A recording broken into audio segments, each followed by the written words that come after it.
Financial planning ఎలా చేసుకోవాలి, ఎక్కడ డబ్బుల్ని ఇన్వెస్ట్ చేస్తే మంచి రిటర్న్స్ వస్తాయి, మ్యూచువల్ ఫండ్స్ పై వెబినార్ ఈ నెల 19-20న. Hi guys, welcome to I dream. నేను మీ చాణక్య. ఫిక్స్డ్ డిపాజిట్స్ గురించి అందరికీ తెలుసు. మరి ఫిక్స్డ్ డిపాజిట్స్ ఎవరు చేస్తే మంచిది, అసలు ఫిక్స్డ్ డిపాజిట్స్ వల్ల మనకు రిటర్న్స్ అనేది ఎలా ఉంటాయి అనే వాటి గురించి కూడా ఈరోజు మనతో పాటు డిస్కస్ చేయడానికి personal financial advisor Vijay Karna గారు ఇప్పుడు మనతో పాటు ఉన్నారు. మరి ఆయన అడిగి తెలుసుకున్నాం. Sir hi. హలో అండి. AMFI and IMF registered advisor మీరు. సో మెయిన్గా అయితే ఇలాంటి వాటిలో అడ్వైజ్ చేయడానికి యువర్ ద పర్ఫెక్ట్ పర్సన్. ఏంటంటే ఫిక్స్డ్ డిపాజిట్స్ ఎవరు ఇన్వెస్ట్మెంట్ చేస్తే కరెక్ట్ ఉంటుంది, ఒకవేళ ఇన్వెస్ట్ చేయాలి అని అనుకుంటే ద ప్రాసెస్ ఏంటి, ఎలా ఉంటుంది అనే దాని గురించి కూడా చెప్పండి. షూర్ అండి. మనం మెయిన్ అడ్వాంటేజెస్ చూద్దాం. ఫిక్స్డ్ డిపాజిట్స్లో ఖచ్చితంగా మనకి రేట్ ఆఫ్ రిటర్న్ అనేది ఫిక్స్డ్ ఉంటుంది. అంటే ఖచ్చితంగా మనకి ఇంత పర్సెంటేజ్ వస్తుంది అనేసి మనం ముందే డిస్క్లోజ్ చేస్తారు. మార్కెట్కి లింక్ ఉండదు ఇది. ఓకే, టెన్యూర్ కూడా మనకి 7 days నుంచి 10 years వరకు. ఓకే, అంటే 45 days, 90 days, 120 days ఇట్లా డిపెండ్స్ అనమాట. కొంచెం అడ్వాంటేజ్ ఏంటంటే సీనియర్ సిటిజన్స్కి ఒక పర్సెంటేజ్, ఒక 0.25%, 0.5% ఎక్కువ ఇస్తారు కొన్ని బ్యాంక్స్. సో ఇవి అడ్వాంటేజెస్. అండ్ ఇంకోటి వచ్చేసి లోన్. మనకి ఫిక్స్డ్ డిపాజిట్ యాజ్ ద ష్యూరిటీగా పెట్టుకొని మనకి ఒక 90% వరకు లోన్ ఇచ్చే ఛాన్సెస్ కూడా ఉంటాయి. Okay, these are the fixed deposit basic rules. దీనివల్ల అడ్వాంటేజెస్ దీనివల్లనే మన ట్రెడిషనల్ వేలో ఉన్న ఇన్కమ్స్ కానీ, ట్రెడిషనల్ వేలో ఉన్న సేవింగ్స్ కానీ అన్ని ఫిక్స్డ్ డిపాజిట్కి వెళ్ళిపోయినాయి. ఒకసారి మనం బ్యాక్కి వెళ్ళి చూసుకుంటే ఒక 20-25 years back fixed deposits was the most favourite instrument అనమాట. బికాజ్ ఎందుకు అంటే అప్పుడు రేట్ ఆఫ్ ఇంట్రెస్ట్ 12%, 14% కూడా ఇచ్చిన ఫిక్స్డ్ డిపాజిట్స్ ఉన్నాయి 20 years, 15 years బ్యాక్. అంటే మనం మార్కెట్కి సంబంధం లేకుండా 12%, 14% జస్ట్ వాళ్ళు గ్యారంటీగా అమౌంట్ ఇచ్చేసేది అనమాట మనకి. కానీ మన మైండ్ సెట్, మన ఇండియన్స్ మైండ్ సెట్ ఎలా ఉంటుంది అంటే ఒకసారి అది అంత వచ్చింది కాబట్టి మనం ఇప్పుడు అదే కన్సిడర్ చేస్తాము అనేసి అట్లాగనే కంటిన్యూ అయిపోతుంది. యూజువల్గా మా అమ్మ కూడా సార్ ఏంటంటే ఒక 2 lakhs, 3 lakhs ఉన్నాయంటే ఎందుకు నాన్న ఎఫ్డీ చేసేసి అయిపోతుంది అని చెప్పేసి అంటూ ఉంటారు. కరెక్ట్. అయితే ఇప్పుడు మనం చాలా మంది ఇగ్నోర్ చేసేది ఏంటి అంటే పర్సంటేజ్ ఎంత వస్తుంది అనేది చాలా తక్కువ మంది చూసుకుంటారు. వాళ్ళు ఎంత ఇస్తే అంత ఫిక్స్డ్ డిపాజిట్ అది సేఫెస్ట్ అనేసుకొని ఎంత ఇస్తున్నారు. Okay, that's a fine thing. కానీ అప్పుడు ఎంత ఉంది ఇంట్రెస్ట్ రేట్, ఇప్పుడు ఎంత ఉంది అనేది ఎవరు కన్సిడర్ చేయరు. సో ఇక్కడ ఒక రూల్ మాట్లాడుకుందాం అండి, మనం రూల్ ఆఫ్ 72 అని. మనకి మన అమౌంట్ ఎంత ఎప్పుడు డబుల్ అవుతుంది అనే దానికి ఈ రూల్ పనికొస్తుంది అనమాట. ఓకే, ఇప్పుడు ఫిక్స్డ్ డిపాజిట్స్ కానీ ఎక్కడైనా సరే మనకి ఇంట్రెస్ట్ రేట్ డిస్క్లోజ్ చేస్తారు కదా. ఇంట్రెస్ట్ రేట్ డిస్క్లోజ్ చేసినప్పుడు మనం 72ని డివైడ్ చేయాలి ఆ ఇంట్రెస్ట్ రేట్తో డివైడ్ చేస్తే మనకి ఒక నెంబర్ వస్తుంది. ఆ నెంబర్ అనేది నెంబర్ ఆఫ్ ఇయర్స్ అనమాట. ఎన్ని ఇయర్స్లో మన క్యాపిటల్ డబుల్ అవుతుంది. ఇంతకుముందు మీరు ఎగ్జాంపుల్లో ఒక 2 lakhs చెప్పారు కదా. 2 lakhs మీకు ఎన్ని ఇయర్స్లో డబుల్ అవుతుంది అనేసి మనం రూల్ ఆఫ్ 72తో క్యాలిక్యులేట్ చేసుకుంటే మీకు 72/7% వేసుకోవాలి. ఓకే, 7%, 8% వేసుకోవాలి.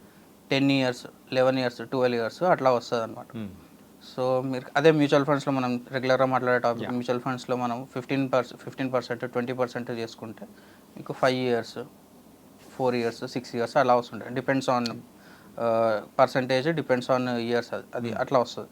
4 years నుంచి 6 years వరకు ఉంటుంది. సిఏజీఆర్ 15% పెట్టుకుంటే. సో ఇక్కడ రిస్క్ ఉంది అంటే రిస్క్ ఉంది, మ్యూచువల్ ఫండ్స్లో రిస్క్ ఉంది, ఎఫ్డీలో రిస్క్ ఉండదు. Safest thing. సో ఇంకా నెక్స్ట్ మనం ఇప్పుడు వచ్చి కొంచెం అంటే కాయిన్కి నెక్స్ట్ సైడ్ చూసుకుంటే ఫస్ట్ థింగ్ మనకు వచ్చేది రేట్ ఆఫ్ ఇంట్రెస్ట్ చాలా తక్కువ ఫిక్స్డ్ డిపాజిట్లు. ఎందుకు తక్కువ, దేనికి మనం కంపేర్ చేసి చూడాలి అనుకుంటే ఇన్ఫ్లేషన్కి చూసుకోవాలి ఫస్ట్ థింగ్. ఇమీడియట్ థింగ్ ఏ ఇన్వెస్ట్మెంట్ అయినా ఫస్ట్ ఇన్ఫ్లేషన్కి చూసుకోవాలి. ఓకే, ఇన్ఫ్లేషన్ ఎంత ఉంది? 6%, 7%. మనకు రిటర్న్ ఎంత వస్తుంది? సేమ్ 6%, 7% వస్తుంది. అంటే మనకి ఇంట్రెస్ట్ వస్తుందా, లాస్ అవుతున్నామా? లాంగ్ టర్మ్లో డెఫినెట్గా లాస్ అవుతున్నాం. ఈరోజు ఒక 1 lakh rupees మనం ఎఫ్డీ చేస్తే నెక్స్ట్ ఇయర్కి 7% వచ్చిందంటే 1,07,000 వచ్చింది అనుకుందాం. మీకు ఇంట్రెస్ట్ పెరిగినట్టు మీకు నెంబర్లో కనిపిస్తుంది, కానీ as a rupee value inflation ప్రకారం మనకు అది డిప్రిషియేట్ అయినట్లు. సెకండ్ థింగ్, మనకి కాంపౌండింగ్ అనేది ఏం కూడా ఉండదు. చాలామంది ఏం చేస్తుంటారు అంటే కొంచెం హెక్టిక్ ప్రాసెస్ ఇది. 45 daysకి 90 daysకి ప్రతిసారి బ్యాంక్కి వెళ్ళేసి వచ్చిన ఇంట్రెస్ట్ని మళ్ళీ దానిలో ఇంక్లూడ్ చేసుకొని మళ్ళీ ఎఫ్డీ చేస్తుంటారు. అంటే అమౌంట్ విత్డ్రాల్ చేయకుండా దాని మీద దానికే. ఎగ్జాక్ట్లీ, చాలా మంది ఇలా చేస్తుంటారు. మ్మ్. వాళ్ళు ఏమంటారంటే ఇది ఒక ఆర్డీ లాగా అవుతుంది, ఇది ఒక కాంపౌండింగ్ అవుతుంది ఇక్కడ కూడా, కానీ ఎంత అవుతుంది అనేది ఎవరు చూడరు. మ్మ్. అది ఎంత ఒక 0.5% కూడా కాదు, 0.5 to 1% కూడా కాదు. మ్మ్. ఎందుకంటే మీరు 3 monthsకి 90 daysకి ఎంత పర్సెంట్ జనరేట్ అవుతుంది? చాలా తక్కువ చాలా అవుతుంది. తక్కువ అవుతుంది. దాన్ని కూడా ఒక గ్లామరస్గా చెప్పేసి మీకు అట్లా ప్రాసెస్ చేపిస్తారు, అదే నిజమని నమ్ముకుంటారు. అక్కడ ఒక మిస్టేక్, కాంపౌండింగ్ అనేది కాదు. సెకండ్ థింగ్, మీకు ట్యాక్స్ ఎంత కడుతున్నారు ఫిక్స్డ్ డిపాజిట్లో, అది ఎవరు కన్సిడర్ చేయరు. ఒక పర్సన్, ఒక ఇన్వెస్టర్ని నేను డైరెక్ట్గా మీరు మీ ఎఫ్డి మీద ఎంత ట్యాక్స్ కడుతున్నారంటే అతను చెప్పలేకపోతున్నాడు. ఫ్రాంక్గా చెప్పాలంటే 99% ఎవరైతే ఎఫ్డి చేస్తున్నారో వాళ్ళకి తెలియదు. యా. కానీ మీరు కన్సిడర్ చేయాల్సిందే. ఎందుకు అంటే ఫిక్స్డ్ డిపాజిట్లో మీరు వచ్చే ఇన్కమ్ని మీ ట్యాక్స్ బ్రాకెట్కి ఈక్వేట్ చేసి మీరు ట్యాక్స్ కట్టాల్సిందే. ఇప్పుడు 30% ట్యాక్స్ బ్రాకెట్లు ఉన్నారంటే మీరు ఎంత ప్రాఫిట్స్ ఎర్న్ చేస్తున్నారో 30% మీరు ట్యాక్స్ కట్టాల్సిందే. సో ఈ థింగ్స్ ఎవరు కన్సిడర్ చేయరు, జస్ట్ ఎఫ్డీ చేసుకుంటూ వెళ్ళిపోతుంటారు. లాస్ట్లో తెలుస్తుంది వాళ్ళకి ఓవరాల్గా, అరే నాకు ఈ ఇయర్లో ఇంత ట్యాక్స్ పడింది అనుకుంటా, కానీ దేని వల్ల అంత పడ్డది కూడా ఇన్ డీటెయిల్గా చూడరు, కానీ ఖచ్చితంగా చూడాల్సిందే. ఓకే, అదొకటి. అండ్ మీకు లిక్విడిటీ అనేది ఎక్కడ ఉండదు ఫిక్స్డ్ డిపాజిట్లో. ఇప్పుడు సపోజ్ ఒక పర్సన్ 2 yearsకి చేస్తాడు, లేకపోతే 90 daysకి చేసినా కూడా, చాలా మంది 90 days చేస్తారు కదా, 45 days 90 daysకి 90 days చేసినా కూడా ఇన్ బిట్వీన్ ఏదైనా రిక్వైర్మెంట్ వస్తే మళ్ళీ ఎఫ్డీ బ్రేక్ చేయాలి. ఎఫ్డీ బ్రేక్ చేస్తే ఏమవుతుంది, ఛార్జెస్ పడతాయి. మీకు వచ్చే ఇంట్రెస్ట్కి ఆ ఛార్జెస్కి మళ్ళీ అవసరం లేదు. అంటే అక్కడ నెగిటివ్లోకి వెళ్ళిపోతాం తప్ప ఎగ్జాక్ట్లీ పాజిటివ్ అనేది ఉండదు. అదొకటి. అండ్ నెక్స్ట్ వచ్చేసి దీనిలో టీడీఎస్ ఛార్జెస్ కూడా పడతాయి. సో ఇట్లా అంటే డిసిప్లిన్డ్గా వెళ్తున్న వాళ్ళకి ఇది కొంచెం బెటరే, కాకపోతే ఎంత బెటర్ అనేది కూడా మనం చూసుకోవాలి. ఓకే, నెక్స్ట్ అసలు నిజంగా ఎఫ్డి అసలు నిజంగానే వేస్టా అంటే కాదు.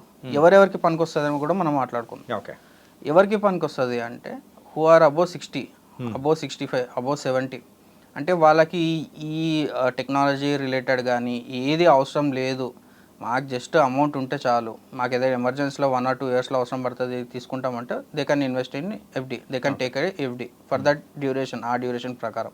కానీ వాళ్ళకి ఖచ్చితంగా ఇంకా అడ్వాంటేజ్ ఎక్కడ ఉంటుంది, సీనియర్ సిటిజన్స్ అయినందుకు వాళ్ళకి ఇంకొక 1 or 2% ఇంకా ఎక్కువ వస్తుంటుంది. అది చూసుకోవడం ఇంకా బెటర్, జనరల్ దానికంటే ఇంకా అది చూసుకోవడం, పోస్ట్ ఆఫీస్లో కానీ అక్కడ చూసుకోవడం ఇంకా అడ్వాంటేజ్ వాళ్ళకి. అడ్వాంటేజ్ అవుతుంది. అదొకటి. సెకండ్ థింగ్ వచ్చేసి ఎవరు ఇన్వెస్ట్ చేయాలి అనుకుంటే ఎమర్జెన్సీ ఫండ్లో కావాల్సిన వాళ్ళు మాత్రం ఎఫ్డీలో చేసుకోవచ్చు. ఇప్పుడు సపోజ్ 6 months ఎక్స్పెన్సెస్ ఉన్నాయి నావి, 6 months ఎక్స్పెన్సెస్ నేను ఎక్కడ పెట్టుకోవాలి, ఎఫ్డీలో పెట్టుకోవచ్చు. ఓకే, మీరు ఇన్ బిట్వీన్లో బ్రేక్ చేసి మీకు ఛార్జెస్ పడతాయంటే పడతాయి, కాకపోతే మీకు ఎఫ్డీ మీకు అలవాటైంది కాబట్టి ఎమర్జెన్సీ ఫండ్ మాత్రమే ఎఫ్డీలో పెట్టుకోండి, వేరే మిగతా ఏదే అవసరం లేదు. ఓకే, లేదు మాకు ఆ ఛార్జెస్ కూడా పడద్దు అనుకుంటే మీరు లో డ్యూరేషన్ మ్యూచువల్ డెట్ ఫండ్స్లో పెట్టుకోండి. లో డ్యూరేషన్ డెట్ ఫండ్స్లో మీకు ఎగ్జిట్ లోడ్ కూడా పడదు. సో ఆఫ్టర్ ఏ వీక్ కొన్ని ఫండ్స్ ఎలా ఉంటాయంటే ఓవర్ నైట్ ఫండ్స్ కూడా ఉంటాయి, వితిన్ 2 days, వితిన్ 3 days కూడా మీరు రిడీమ్ చేసుకోవచ్చు అవసరం ఉంటే. ఓకే, నేను చెప్పే లో డ్యూరేషన్ ఫండ్స్ మీరు ఒక 7 days 15 days తర్వాత కూడా మీరు విత్డ్రాల్ చేసుకోవచ్చు, మీకు ఎగ్జిట్ లోడ్ పడదు. ఇంట్రెస్ట్ రేట్ ఆల్మోస్ట్ సేమ్, ఎఫ్డీకి సేమ్ ఉంటుంది, 1 or 2% ఎక్కువ కూడా ఉంటాయి కొన్ని ఫండ్స్లలో. ఓకే, సో మీకు అక్కడ అడ్వాంటేజ్ వస్తుంటుంది డెట్ ఫండ్స్ వల్ల. అండ్ ఈ ప్రాసెస్లో మనము 25 years 30 years ఉన్న ఫిక్స్డ్ డిపాజిట్ చేస్తున్నారంటే నా సజెషన్ అయితే never go into fixed deposits for that duration, ఆ ఏజ్ గ్రూప్లో ఉన్న వాళ్ళు. ఎందుకంటే మీకు 10-15 years అనేది బఫర్ ఉంది ఇంకా మీ ఏజ్కి 50 years కానీ రిటైర్మెంట్కి కానీ. ఆ టెన్యూర్లో మీరు దీన్ని కాంపౌండ్ చేసుకోవాలి. ఓకే, బిగ్గెస్ట్ ఆపర్చునిటీ కాస్ట్ మీరు అక్కడ పోగొట్టుకుంటున్నట్లు. నేను ఒక ఎగ్జాంపుల్ చెప్తాను లాస్ట్లో. ఎందుకు అంటే మీరు 25 years మీరు అది కాంపౌండింగ్ చేస్తే ఇన్ఫ్లేషన్ బీట్ చేస్తారు, మీ రిక్వైర్మెంట్ ఫుల్ఫిల్ అయిపోతే అన్నీ అయిపోతాయి. మీరు ఫిక్స్డ్ డిపాజిట్ చేస్తే ఏం రాదు. మనకి ఇప్పుడు బ్యాంకింగ్ అప్లికేషన్స్లో కానీ వేరే అప్లికేషన్స్లో కానీ ఈజీగా ఫిక్స్డ్ డిపాజిట్ చేయడం ఈజీ అయిపోయింది. జస్ట్ వితిన్ ట్యాప్స్లలో ఎఫ్డీలు అయిపోతుంది. మన సేవింగ్స్ అకౌంట్స్లో ఒక 50,000 అబవ్ ఉన్నాయంటే ఇమీడియట్గా కాల్స్ వస్తాయి మనకి, ఎఫ్డీ చేయండి అనేసి. ఓకే, కానీ మీరు ఎమర్జెన్సీ ఫండ్ కోసం మాత్రం ఎఫ్డీ చేసుకోండి, లేదు అనుకుంటే డెట్ ఫండ్స్లో ఎమర్జెన్సీ ఫండ్గా యూజ్ చేసుకోండి. కానీ ఎంగేజ్ ఉన్న వాళ్ళు ఎఫ్డీ చేయకపోవడమే బెటర్ థింగ్. ఓకే, నేను ఒక ఎగ్జాంపుల్ చెప్తాను, ఇది రియల్ లైఫ్ ఎగ్జాంపుల్. ఒక పర్సన్ ఉన్నారండి లాస్ట్ 20-25 years నుంచి, ఒక స్టేట్ గవర్నమెంట్ ఎంప్లాయీ. అతను అంటే అప్పుడు నేను చెప్పాను కదా ఇంతకుముందు 12% 14% ఇంట్రెస్ట్ రేట్లు ఇచ్చే ఫిక్స్డ్ డిపాజిట్స్ ఉండే, ఆ జనరేషన్ నుంచి అతను ఇన్వెస్ట్మెంట్ చేసుకుంటూ వచ్చాడు. ఓన్లీ ఫిక్స్డ్ డిపాజిట్సే. Okay, highly disciplined investor. Monthly salary ఎంత వస్తుంది సమ్ పోర్షన్ ఆఫ్ దట్ డెఫినెట్గా ఎఫ్డీకి వెళ్ళాల్సిందే అతనికి. స్టార్టింగ్లోనే పంపించేసి అప్పటి నుంచి వెళ్ళిపోతున్నాడు. అతని లైఫ్ స్టైల్ కూడా అట్లా చేసుకున్నాడు. అతని లైఫ్ స్టైల్ కూడా బేర్ మినిమం పెట్టుకున్నాడు. అంటే హైలీ లావిష్ లైఫ్ కాకుండా ఒక మన టైర్ 2 సిటీస్లో ఎలా ఉంటాడో అట్లానే లైఫ్ స్టైల్ మెయింటైన్ చేసుకున్నాడు. Childrens are well educated now, everything is good. కానీ ఇప్పుడు అతను మొత్తం అంతా చేసుకున్నాక ఫిక్స్డ్ డిపాజిట్లో ఒక 50 lakhs వరకు జమ చేసుకున్నాడు ఇప్పుడు అతను రిటైర్మెంట్ రిలేటెడ్కి. అంతా బాగానే ఉంది, అంతా ఓకే. కానీ అతనికి ఇప్పుడు డౌట్ వచ్చింది, ఇది ఏ కొత్త కాన్సెప్ట్ ఏంది మ్యూచువల్ ఫండ్ తెలుసుకుందాం అనేసి మనల్ని అడిగారు అనమాట. సో నేను అన్న అంతా బాగుంది సార్, మీరు డిసిప్లిన్గా ఇన్వెస్ట్ చేస్తారు, ఏ మంత్ మిస్ చేయలేదు, అంత ఫిక్స్డ్ డిపాజిట్ చేసుకుంటూ వెళ్ళారు. 12% 14% ఉన్నప్పటి నుంచి చేసుకుంటూ వచ్చారు, ఇప్పుడు 7% అయ్యింది. ఓకే, ఎవ్రీథింగ్ ఈజ్ గుడ్, అంతా ఓకే. కానీ మీరు ఇదే పోర్షన్లో అట్లీస్ట్ ఒక 10-20% మీరు మ్యూచువల్ ఫండ్స్లో పెట్టింటే ఎలా ఉంటుందో ఒక చిన్న ఎక్సర్సైజ్ చేద్దామా సార్ అనేసి అడిగాను నేను. ఇప్పుడు నేను చెప్తాను ఏంటంటే ద పవర్ ఆఫ్ కాంపౌండింగ్ అనేది కూడా సో పిక్చర్లోకి వస్తుంది. ఎగ్జాక్ట్లీ. సో ప్రీవియస్ వీడియోస్లో మనం మాట్లాడుకున్నట్టు ఎగ్జాక్ట్లీ. సో ఒక 10 lakhs అనుకున్నవాడు డబుల్ అవ్వడానికి ఫస్ట్ ఇంత టైం పడితే ఆఫ్టర్ 5 years ఎలా ఉంటుంది, 10 years తర్వాత అంత డిసిప్లిన్గా ఉన్నారు కాబట్టి ఒక మిరాకిల్ అనేది కూడా చూస్తుంటాం. ఎగ్జాక్ట్లీ.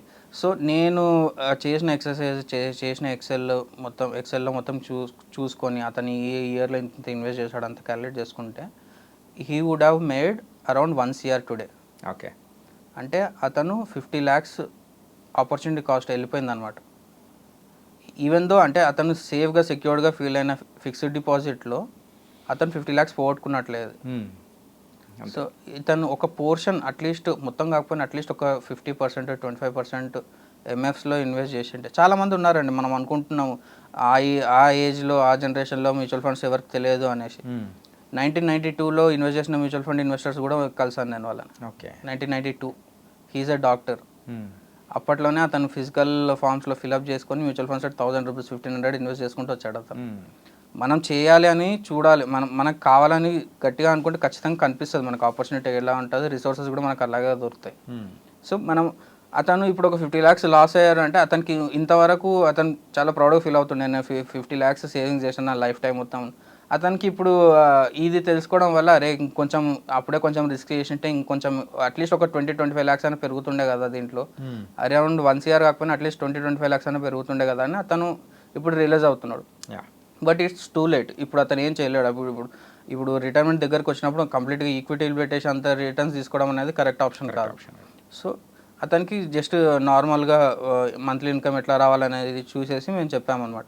సో ఈ మిస్టేక్స్ మన యంగ్ ఇన్వెస్టర్స్ ఎప్పుడు చేయొద్దండి. ఓకే, సో మీరు ఫిక్స్డ్ డిపాజిట్స్ ఓన్లీ ఎమర్జెన్సీ ఫండ్స్కి యూజ్ చేసుకోండి. అట్లీస్ట్ 1 or 2 years ఉంది అంటే కూడా ఫిక్స్డ్ డిపాజిట్ చేసుకోండి, ప్రాబ్లం లేదు. ఎందుకంటే మన పేరెంట్స్ అట్లాగైనా మనకు చెప్పారు 1-2 yearsకి చేసుకున్నా ఓకే. కానీ బియాండ్ 2 years వెళ్తుందంటే definitely don't go with fixed deposits. Okay, మీరు డెట్ ఫండ్స్ యూజ్ చేసుకోండి, ఈక్విటీ ఫండ్స్ యూజ్ చేసుకోండి, హైబ్రిడ్ ఫండ్స్ యూజ్ చేసుకోండి, కానీ ఫిక్స్డ్ డిపాజిట్ మాత్రం వెళ్ళకండి.